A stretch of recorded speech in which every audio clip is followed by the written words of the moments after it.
Hello, my dear students. How are you? I welcome you all in this beautiful channel, Padhai Ka Kavach. Today, students, we are going to discuss about the peninsular rivers. In our previous session of social science lecture, we have discussed about the various river system like Brahmaputra river system, Ganga river system, and various tributaries which meet this main rivers. And we have also discussed about the various name of the main rivers in many of the nation. Like in Bangladesh, the name of Brahmaputra and the Ganga is different. So the nomenclature of this kind of rivers are also different in various nations. Okay, like in Tibet, in Nepal, in Bangladesh, the origin of the Brahmaputra river is in the Tibet, and it is called as a different name in the Tibet. While it is entering into the Indian territory, it will called as Brahmaputra. Okay, so चलिए आज हम discussion करेंगे peninsular reverse के बारे में. What is peninsular reverse? सबसे पहले तो स्टूडेंट्स, डिस्कशन करने से पहले आपको बता दूं,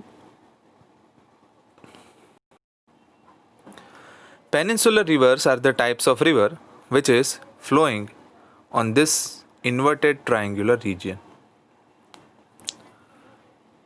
भारत के इस विस्तार के अंदर जितनी भी नदियां बहती है उसे पेनिनसुलर रिवर्स कहा जाता है.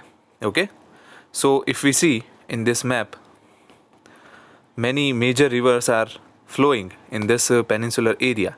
Narmada river, Tapi river, Mahanadi, Godavari Nadi, Tungabhadra Nadi, Kaveri Nadi, and many of the lakes are also situated on the ending of this river. Okay, so let us start our journey of peninsular rivers.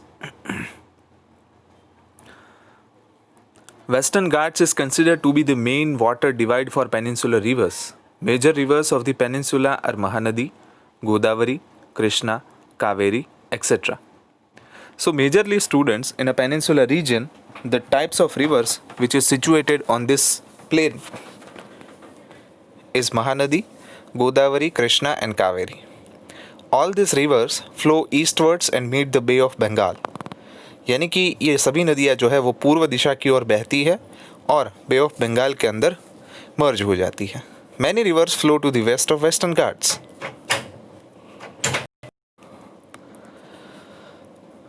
Large rivers like Narmada and Tapi flow from east to west and meet the Arabian Sea in the west. So dear students, many rivers are flowing from eastwards and many rivers which is starting in the peninsular region and merging to the westwards. Okay, large rivers like Narmada and Tapi is flow from east to west and meet the Arabian Sea in the west. So let us see how it is flowing. So dear students, here let us consider this peninsular rivers. First of all, let us consider the major rivers which is flowing from the Gujarat: Narmada, Tapi. Okay,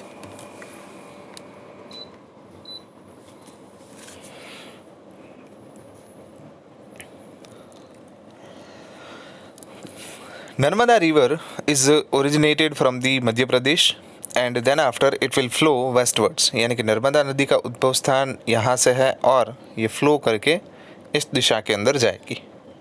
so it is flowing westwards, यानी कि पश्चिम दिशा के अंदर ये जाएगी. Arabian सी जो यहाँ पे लाई करता है, it will merge into the Arabian sea. Tapi river is also originated from here and it is flowing westwards. Okay, so this river flows are in the western side, while Godavari, which is here, Mahanadi, Tungabhadra Nadi and Kaveri Nadi, it is originated from the peninsular area and later on it will flow eastwards. यानी कि पूर्वी दिशा के अंदर ये नदियों का बहाव रहता है. नदियों का बहाव हमें मालूम है कि जहाँ पे ऊंची सपाटियाँ होती है, ऊंची सतह होती है, वहाँ से नीची सतह की ओर ये नदियाँ बहती हैं. तो अगर ये नदियाँ यहाँ से यहाँ बहती है, तो इसका मतलब ये है कि यहाँ पे ऊपरी सतह है और यहाँ पे थोड़ी सतह नीची है, तो उसकी वजह से नदियाँ जो है वो पश्चिम से पूरब की तरफ बहती है। ठीक है, so this is the basic understanding of the flowing of the rivers, like major rivers Mahanadi, Godavari, Tungabhadra and Kaveri, it is flowing from eastwards. Okay, and it meets in the bay of Bengal, यानी कि हमारा जो यहाँ पे बे ऑफ बंगाल है, ये पूरा रीजन, यहाँ पे ये नदियाँ ऐसे मर्ज हो जाती। Okay, let me change the colour, thank you.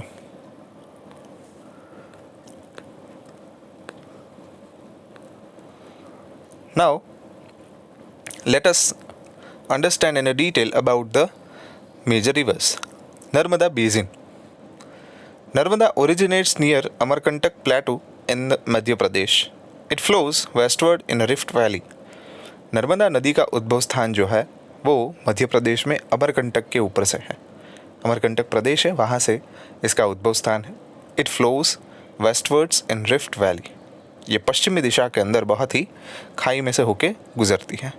It flows through a Rocky terrain of marbles near Jabalpur, यानी कि जबलपुर के नज़दीक ये बड़े ही पथरा रीजन से गुजरती है। And flows faster due to slope, और ढलान होने के कारण वहाँ से वो बहुत तेज़ी से बहती है। The Dhuandhar false are located here, जो धोध जिसे कहा जाता है धुआंधार धोध, ये यहाँ पे आया हुआ है। Tributaries of this river do not have longer flow. Most of the rivers meet at right angles. Tributaries जो है इन नदियों की जो शाखाएं हैं उसका बहुत बड़ा फ्लो नहीं होता, यानी कि लंबा फ्लो नहीं होता।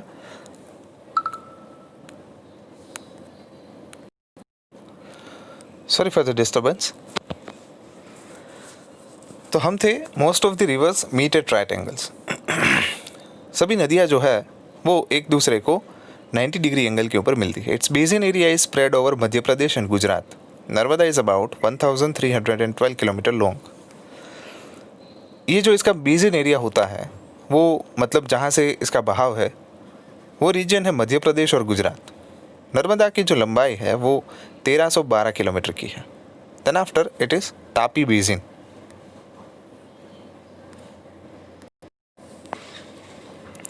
Satpura ranges are located in Madhya Pradesh. Tapi River originates in Batul district. It flows in a rift valley parallel to Narmada and meets Arabian Sea. It has an extensive basin in Madhya Pradesh and Maharashtra. Satpura range यानी कि सातपुड़ा पर्वतमाला जो है जो मध्य प्रदेश में आई हुई है, तापी नदी उसके बैतुल ज़िले में से गुजरती है। नर्मदा के पैरेलली यानी कि उसके समांतर ही ये नदी का बहाव रहता है और अरेबियन सी को लास्ट में जाके मिल जाती है। ज़्यादातर तापी नदी का हिस्सा जो है वो मध्य प्रदेश और महाराष्ट्र के अंदर आया हुआ है। Coastal plain between Arabian sea and Western Ghats is very narrow, so the rivers have a shorter flow. Major rivers flowing westwards have shorter course. Major rivers flowing westwards are Sabarmati and Mahi. Tapi is almost 720 kilometer long, so it is a very short in length. Godavari basin, this is the largest of the peninsular reverse. Godavari नदी जो है वो सबसे peninsular rivers में लंबी यानी कि largest नदी है। It starts from the slopes of Western Ghats near Nashik in Maharashtra. इसकी शुरुआत जो है वो वेस्टर्न घाट यानी कि घाट आए हुए हैं उसके ढलानों से शुरू करके नासिक के नज़दीक महाराष्ट्र में से इसका उद्भव स्थान है। It is about 1465 kilometre long. इसकी लंबाई जो है वो 1465 किलोमीटर है। It flows to the east and meets bay of Bengal. ये पूर्व दिशा की ओर बहती है और बे ऑफ बंगाल को मिल जाती है। It has the largest basin among the peninsular river. इसका जो बेसिन है यानी कि जो नदी का प्रदेश है वो सबसे बड़ा प्रदेश है पेनिनसुलर रिवर्स में। About 50% of its basin lies in Maharashtra and the rest is in Madhya Pradesh and Andhra Pradesh. इसका 50% जो बेसिन एरिया है वो महाराष्ट्र के अंदर आया हुआ है और बाकी का जो बचा हुआ एरिया है वो आंध्र प्रदेश और मध्य प्रदेश के अंदर आया हुआ है। Many tributaries meet Godavari, among them Purna, Wardha, Pranhita, Manjra, Wainganga and Penganga are major rivers. यानी कि जो शाखा नदी है जो मैंने अभी नाम बोले, वो शाखा नदी जो है वो इस गोदावरी नदी को मिलती है। Godavari has a longer flow and larger basin, so it is also known as Ganga of south. जैसे उत्तर के अंदर गंगा नदी का प्रवाह सबसे बड़ा है और कई सारी शाखाएं हैं गंगा नदी की, वैसे ही दक्षिण के अंदर जो गोदावरी नदी है उसकी भी कितनी सारी शाखाएं हैं, वो भी समुद्र जो को जाके मिलती है, और ये नदी जो है वो सबसे बड़ी नदी है दक्षिण की, इसलिए उसे साउथ की गंगा यानी कि दक्षिण की गंगा ऐसा उपनाम दिया गया है। यहाँ पे हम देख सकते हैं गोदावरी नदी जो है यहाँ से ओरिजिनेट होती है और ऐसे बह के यहाँ पे मिल जाती है। Okay,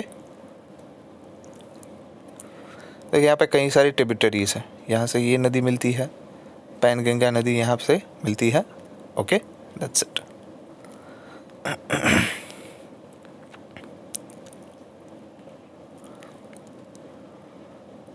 Mahanadi Basin. Mahanadi originates in the mountainous area of Chhattisgarh. It flows through Odisha and meet Bay of Bengal. It is about 860 km long and has a basin spread in Chhattisgarh, Jharkhand and Odisha. Mahanadi जो है वो छत्तीसगढ़ के पर्वतीय विस्तार में से उद्भव होती है और ओडिशा में से पसार होकर बे ऑफ बंगाल को मिल जाती है।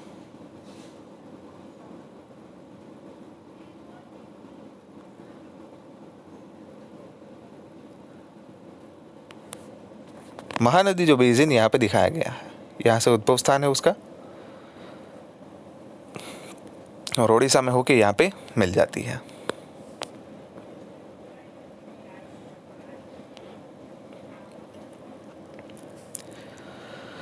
Krishna Basin. It originates near Mahabaleshwar in Maharashtra. It is about 1,400 km long.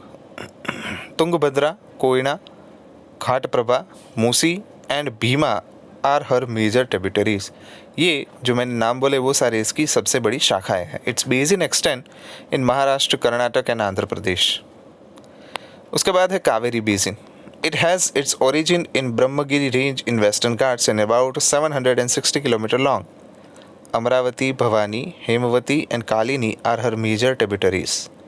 Its basin extends in Kerala, Karnataka, Tamil Nadu. ये इनकी basin areas है, तो let us see the basin area of this river. Kaveri नदी का जो basin area है वो यहाँ से ट्रांसफ़र, यहाँ से शुरू होके यहाँ पे ख़त्म हो जाता है। Okay, and this are the two tributaries of this river.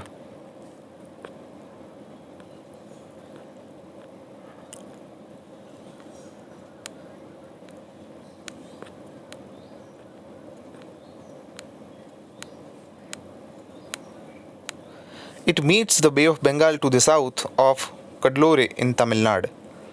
There are other smaller rivers which flow eastwards and meet Bay of Bengal. These rivers include Damodar, Brahmani, Vaitarini, Subarnarekha. ये नदियों के नाम है कि जो पूर्वी दिशा के अंदर बह के बे ऑफ बंगाल को मिल जाती है। छोटी नदियों के नाम हैं। Okay, let us jump to the another topic. Like to know hydrosphere exist over about 71% on earth surface. पानी के ऊपर जो जल की मात्रा है वो नियर अबाउट 71% है। उसमें से 97% जो है वो सलाइन वाटर है। सलाइन वाटर का मतलब है कि खारा पानी है, कि जो पीने लायक नहीं होता है। Only 3% water is available as fresh water.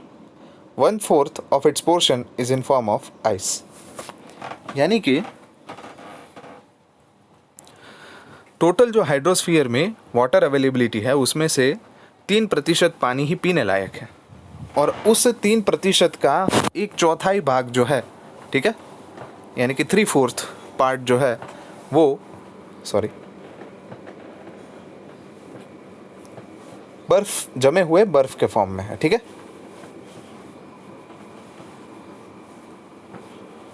So this is the like to know topic.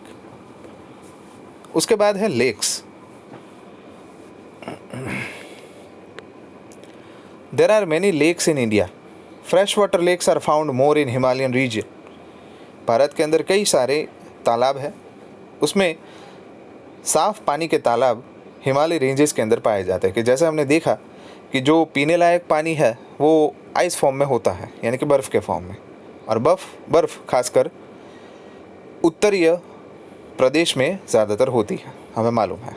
Most of the lakes contain water during rainy season.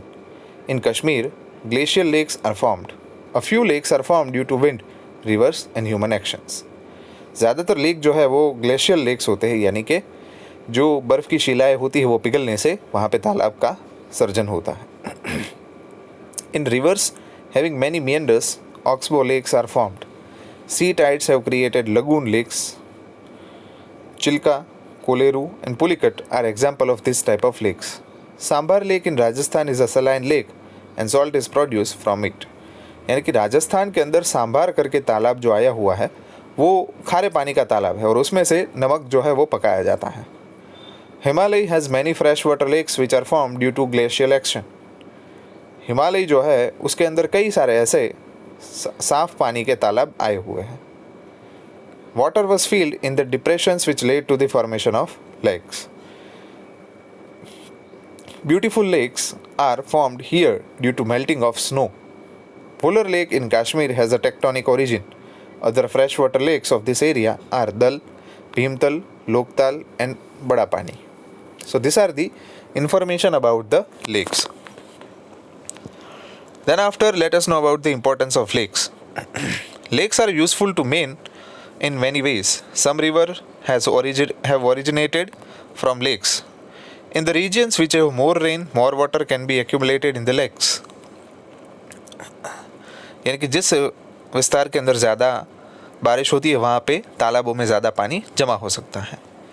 जैसे कि उपलेटा है तो उपलेटा के अंदर कोई तालाब है तो उसके ऊपर आप बंद बांध के वहाँ डैम जैसे हम कहते हैं अक्रॉस कोई रिवर के बांध के वहाँ पे हम तालाब का सर्जन कर सकते हैं।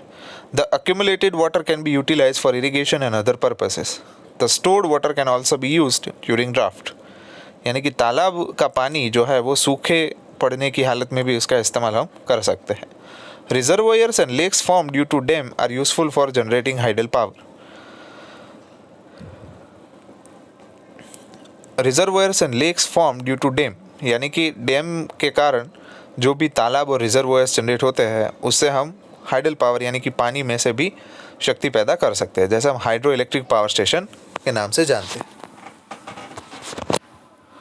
Few lakes enhance the natural beauty. Hence, such lakes have been developed to tourist sports. Lakes are also important for fishery and tourist resorts.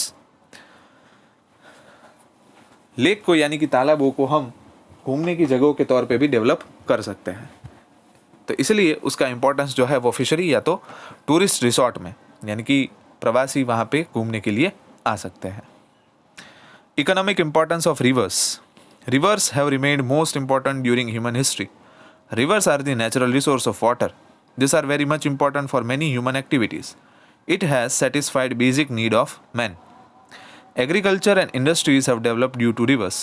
Ancient civilization also flourished along rivers. Major cities have developed along the rivers banks.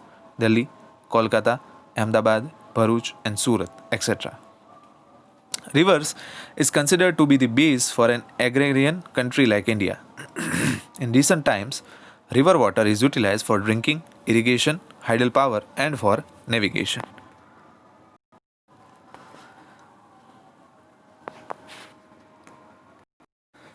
तो यहाँ पे students हमें ऐसा आर्थिक महत्व जो है वो नदियों का समझाया गया है।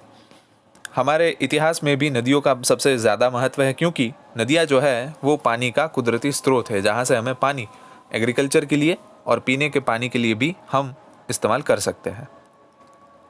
वो हमारी प्राथमिक जो ज़रूरत है उसको संतोषकारक रीत से पूरी करते हैं। So this is the ultimate conclusion behind the economic importance of rivers. Then after let us understand how the river is polluted. River water is used more in domestic activities, agriculture and in industrial production. We know the rivers as Lok Mata. Consider it to be very holy and yet we release industrial influence in the rivers. नदियों के पानी का सबसे ज़्यादा इस्तेमाल students जो है वो हम जानते हैं कि ज़्यादातर हमारे घरों के अंदर होता है, नहाने के पानी में, बर्तन धोने के लिए, कपड़े धोने के लिए, और घर के अंदर भी पीने के इस्तेमाल में उसे लिया जाता है, और कई कई बार इंडस्ट्रियल प्रोडक्शन के अंदर भी किया जाता है मोस्ट ऑफली, और ख़ास करके खेत उत्पादन में भी उसका उपयोग होता है। हम जो नदी को जानते हैं वो लोक माता के तौर पे जानते हैं, यानी कि नदियों का स्थान है, नदी को हम माता बोल के बुलाते हैं, लेकिन फिर भी उसके अंदर कई सारे उद्योग जो है वो अपना कचरा डालते हैं उसके अंदर। The sewage water is dumped into the river near the city.